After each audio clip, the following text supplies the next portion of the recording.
সবাইকে আমি আন্তরিক সালাম জানাই। আসসালামু আলাইকুম ওয়া রাহমাতুল্লাহি ওয়া বারাকাতুহু।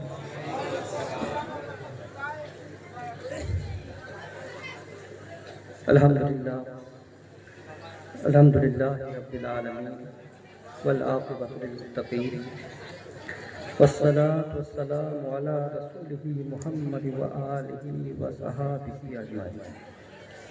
أما بعد أعوذ بالله من الشيطان الرجيم. بسم الله الرحمن الرحيم. يا أيها الذين آمنوا اتقوا الله وكونوا مع الصادقين. صدق الله. আমি আপনাদের সামনে খুতবার পর এক আয়াতে পাকে তেলাওয়াত করেছি। এর অনুবাদ এবং কিছু বলার আগে আসুন আমি আপনারা সবাই মিলে নবী দো জাহান সাল্লাল্লাহু আলাইহি ওয়াসাল্লামের বারগাহে ভক্তির সঙ্গে দরুদ শরীফ একবার পড়ে নিই। পড়ুন আল্লাহুম্মা সাল্লি আলা সাইয়্যিদিনা শাফিয়ানা মাওলানা মুহাম্মদ ওয়া আলিহি ওয়া সাহবিহি বারিক সাল্লিম সাল্লু আলাইহি সাল্লাতু ওয়া সালাম আলাইকা ইয়া রাসূলুল্লাহ ইয়া হাবিবাল্লাহ সাল্লাল্লাহু আলাইহি ওয়াসাল্লাম। খুব কম সময় নিয়ে আপনার কাছে এসেছি। জনাব মুফতি সাহেব যে সময়টা বলেছেন 20 মিনিট, তার থেকেও কম সময় আমি আপনার কাছে নেব। একটু ধৈর্য ধরে শুনে নেন, খুব ভালো হয়। আমি সাহেব সাজাদার শুকরিয়া আদায় করছি যে প্রথমবার আমি আপনাদের সামনে এসেছি, খানকা শরীফে এসেছি। উনি ফোনের মাধ্যমে আমাকে নিমন্ত্রণ দিয়েছেন, তাই ওনাকে আমি শুকরিয়া জানাই। আপনার সামনে যে আয়াতে পাকটা পড়েছি, আল্লাহ তাবারক ওয়া তাআলা কোরআনে মাজিদে মধ্যে ইরশাদ করেছেন, এই ঈমানদার ব্যক্তিগণ আল্লাহকে ভয় করো এবং সত্যবাদীদের সাথে হয়ে যায়। কোরআনে পাকের মধ্যে কিছু ব্যক্তিকে, কিছু লোককে, কিছু আল্লাহর বান্দাকে আল্লাহ তাবারক ওয়া তাআলা সত্যবাদী বলে চিহ্নিত করেছেন।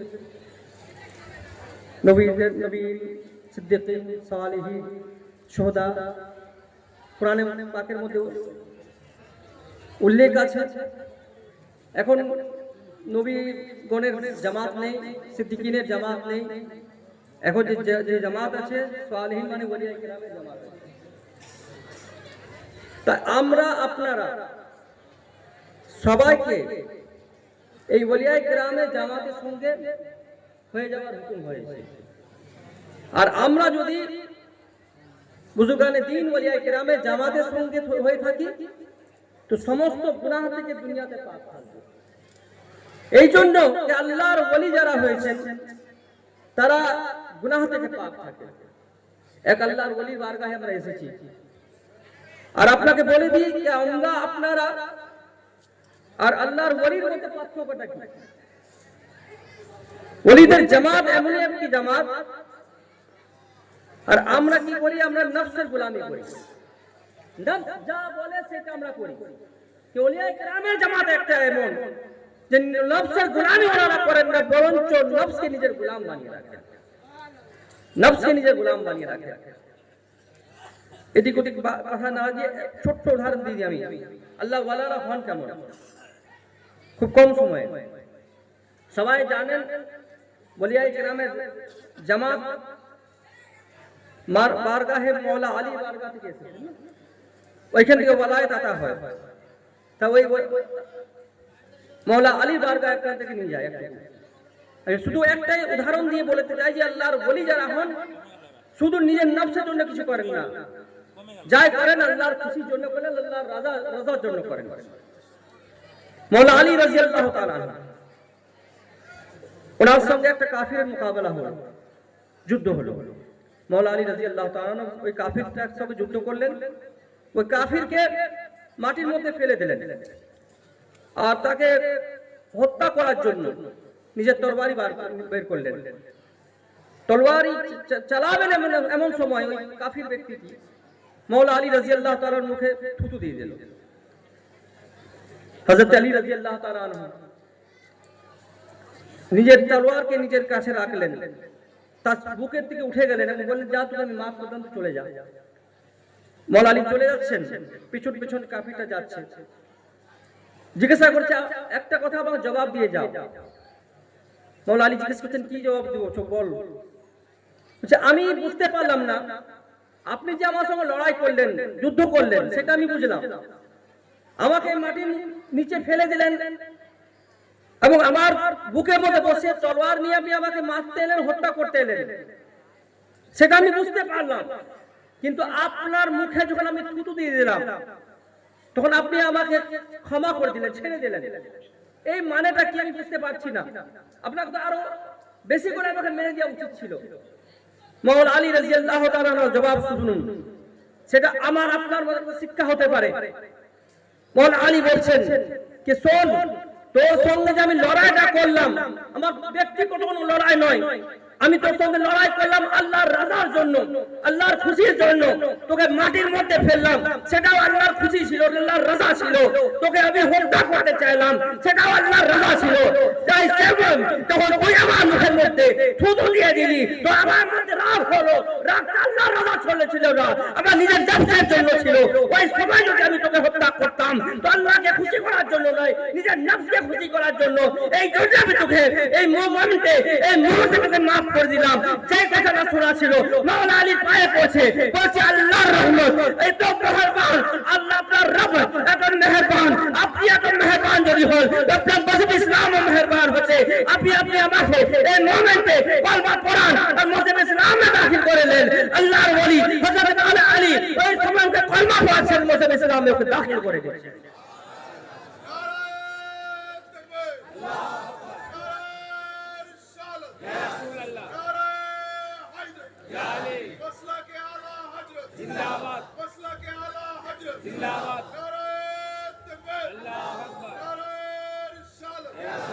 তো আল্লাহর ওলিরা যারা আছেন, আল্লাহ ওয়ালা যারা আছেন, তারা যেই কাজ করুন না কেন আল্লাহকে খুশি করার জন্য, আল্লাহকে রাজি করার জন্য। আল্লাহর ওয়ালা একটা গলির মধ্যে চলে যাচ্ছে, ফকির। আজকাল আমাদের এই যেমন দেখতে পাচ্ছেন, অমনি ফকির নয়, আল্লাহর ফকির, আল্লাহর দরবারের ফকির। একটা লফজ বলে যাচ্ছে, লফজটা বারবার বলে যাচ্ছে, সব শুনছে। এই লফজটা কি? না তুই আমার খোদা, না আমি তোর বান্দা।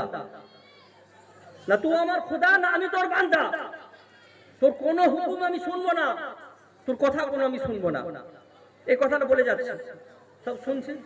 শোনার পর অটোমেটিক একটা খেয়াল আসবে, এখানে মুফতি সাহেবরা আছেন, এমনি কোনো কথা যদি কেউ বলে নিজের মনে, কি বলবে তাহলে? কে আল্লাহর সঙ্গে এই বেয়াদবি করছে, নাফরমানি করছে, আল্লাহকে মানতে চাইছে না, আল্লাহকে এমনি বলছেন যে না তুই আমার খোদা, না আমি তোর বান্দা, তো কোনো হুকুমে আমি মানবো না, তোর কোনো কথাই আমি শুনবো না, বলে আল্লাহ একটা ফকির হতে চলে যাচ্ছে। আরো সব আলিম ওলামারা এটা শুনে বলছেন এই তো কুফরি কালাম হচ্ছে।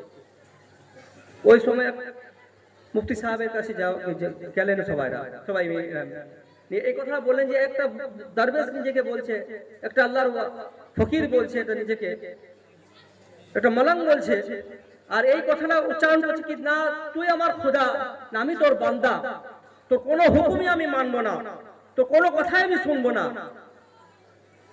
তো এর উপরে কি ফতোয়া আসবে? মুফতি সাহেবকে ডাকলেন, ডাকার পর জিজ্ঞাসা করছেন আপনি যে এই কথাটা বলছেন যে না তুই আমার খোদা, না আমি তোর বান্দা, তো কোনো হুকুমই আমি মানবো না, কোনো কথাই আমি শুনবো না, কথাটা কি বলতে চাইছেন আপনি? ওই আল্লাহ ওয়ালা আল্লাহর ফকির বলছে যে আপনি একটা এমন মূর্তি যে আমাকে ডাকলেন, আপনি দেখে প্রশ্ন করলেন, আমি যে কথাটা বলছি তো আল্লাহকে বলছি না, আমি আমার নফসকে বলছি। আমার নফস আমাকে অন্য পথে নিয়ে যেতে চাইছে, গুনাহের দিকে নিয়ে যেতে চাচ্ছে, অন্য কাজে নিয়ে যেতে চাচ্ছে। তাই আমি নফসকে বলছি যে আমি তোর বান্দা নয়, তুই আমার খোদা নয়, তোর কথা আমি কোনো শুনবো না, তোর হুকুম কোনো আমি মানবো না। আমি বান্দা যদি হই, আল্লাহ আমি বান্দা, যা আল্লাহ বলবে, যা আল্লাহ বলেছে, রাসূল পাক যেটা নির্দেশ করেছেন সেই কথাই আমি মানবো, আল্লাহর হুকুম আমি মানবো। তো আমার খোদা নয়, তোর হুকুম আমি মানবো না।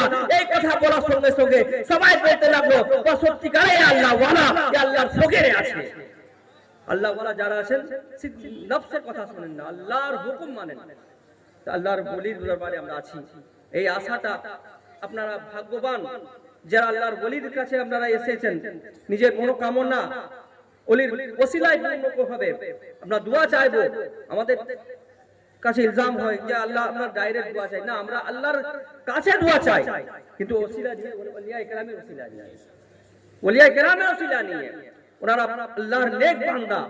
আমাদের আমল নেক নয়, আমরা আমল আমাদের সেই আমল নেই যে আল্লাহ আমাদের দোয়া কবুল করবেন, কিন্তু আমরা আল্লাহর ওলির ওসিলা নিয়ে যখন দোয়া চাইবো সেই দোয়া আল্লাহ কবুল করবেন। আর এই জন্য আপনারা এসেছেন, আপনারা আমরা সবাই এসেছি আল্লাহর ওলির দরবারে, আমরা নিজেদের কাছে নি ওলিয়া কেরামের মোহাম্মত আল্লাহ আমাদের মনের মধ্যে দিয়ে দিয়েছেন।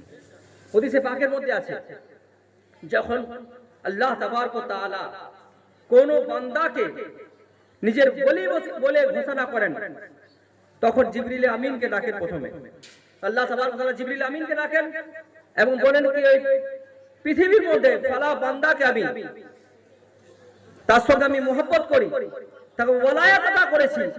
এই জিবরিল তুমি তোমার মনেও সেই বান্দার জন্য মোহাব্বত পয়দা করো এবং ফেরেশতাদের মধ্যে এলান করে দাও।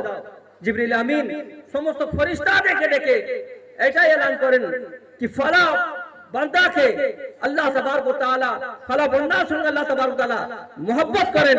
এই ফেরেশতাগণ তুমিও আল্লাহর হুকুম আছে, আমিও তার সঙ্গে মোহাব্বত করছি, আর তোমরাও তার সঙ্গে মোহাব্বত করো। ফেরেশতা সমস্ত ফেরেশতা তার সঙ্গে মোহাব্বত করতে থাকেন। আর এই হুকুমটা জিবরিল আমিন আমাদের আপনাদের মধ্যে এলান করে দেন, এই দুনিয়া ভালো, এই পৃথিবীর সমস্ত লোকেরা শুনে নাও, এই ফালা বান্দাকে আল্লাহ তাবারক ওয়া তাআলা মোহাব্বত করেছেন, তাকে ওলায়াত করেছেন। এই পৃথিবীর সমস্ত ব্যক্তিগণ তার সঙ্গে তোমরাও মোহাব্বত করো। এই যে আমরা এসেছি, আপনারা এসেছেন, সবাই মিলে এসেছি আল্লাহর মোহাব্বত, আল্লাহর ওলির মোহাব্বত আল্লাহ তাবারক ওয়া তাআলা আমাদের আপনার মনের মধ্যে দিয়ে দিয়েছেন। আর সেই মোহাব্বতের টানে ওলিয়া কেরামের বারগাহে আমরা উপস্থিত হয়েছি। আল্লাহ তাবারক ওয়া তাআলার কাছে আমি দোয়া করব। আমি আপনাদের কাছে ওয়াদা করেছিলাম যে 20 মিনিট মুফতি সাহেব সময় দিয়েছিলেন না, 15 মিনিটের মধ্যে ইনশাআল্লাহ খতম করব। এই জন্য কি আরো আমার পর মুফতি জুয়েল সাহেব আছেন, উনিও বক্তৃতা দেবেন। আমার থেকে বড় মুফতি ওলামায়ে কেরাম বসে আছেন এখান থেকে। আমি বাস হাজিরি দিবার জন্য কিছুক্ষণের জন্য আপনাদের কাছে এসেছিলাম। আল্লাহর কাছে দোয়া করব যে উদ্দেশ্য নিয়ে আপনারা এসেছেন সবারই আল্লাহ তাবারক ওয়া তাআলা পাক নেক উদ্দেশ্যকে আল্লাহ পূরণ করুন। আর ওলিয়া কেরামের বারগাহে সমস্ত মুসলিমদের জন্য এটাই দোয়া করবো আল্লাহ তাবারক ওয়া তাআলা সমস্ত মুসলিমদেরকে হেফাজতে রাখুন। মুসলিম আমরা বহুত কমজোর। একটা কথা বলে রাখি, নামাজ পড়তে হবে, ওলিয়া কেরামের মোহাব্বত জরুরি আছে, কিন্তু ইবাদতও জরুরি আছে। এটা নয় যে আমরা ওলিয়া কেরামকে মোহাব্বত করব এবং চাদরপোশি করব, সবকিছু করব, উঠে দাঁড়িয়ে কেরামও করব আর নামাজ আমরা ছেড়ে দেবো, এটা নয়। নামাজ জরুরি আছে। ওলিয়া কেরামের হুকুম ওনারা যে কাজটা করেছেন, আল্লাহর ওলিরা যে কাজটা করেছেন, আল্লাহর ইবাদত করে গেছেন, আর ইবাদতের মাধ্যমে আল্লাহর বারগাহে ওরা নৈকট্য লাভ করেছেন। তাই সেই জন্য ওনাদের দেখা, ওনাদের চলা অনুযায়ী আমরাও সেই রাস্তায় চলবো। আল্লাহর বারগাহে দোয়া করবো আমাদের সমস্ত আল্লাহ তাবারক ওয়া তাআলা আমাদেরকে 5 ওয়াক্ত নামাজ পড়ার তৌফিক দান করুন। আহলে সুন্নাত ওয়াল জামাতের একটাই আমাদের কাছে সব সময় কথা আছে, দেওবন্দি ওয়াহাবিরা বলে যে এই সুন্নি জামাতরা জুলুস বার করে, সুন্নি জামাতরা উঠে দাঁড়িয়ে কিয়াম করে, সুন্নি জামাতরা ওলিয়া কেরাম মাজার যায়, চাদর পোশি করে, কিন্তু ইবাদত করে না। কিন্তু এই ইবাদতের মাধ্যমে আপনারা সমস্ত লোকরা এই আজকের এই জলসার মাধ্যমে একটাই কথা শুনে যান, ইবাদত করতেই হবে। ওলিয়া তাছাড়া ওলিয়া কেরামের মোহাব্বত আপনাদের কাজে আসবে না। ইবাদত করুন আর ওই মোহাব্বতের সঙ্গে সঙ্গে আল্লাহ তাবারক ওয়া তাআলা আমাদের সমস্ত লোকের ইবাদত কবুল করে নেবেন। আসসালামু আলাইকুম ওয়া রাহমাতুল্লাহি ওয়া বারাকাতুহু।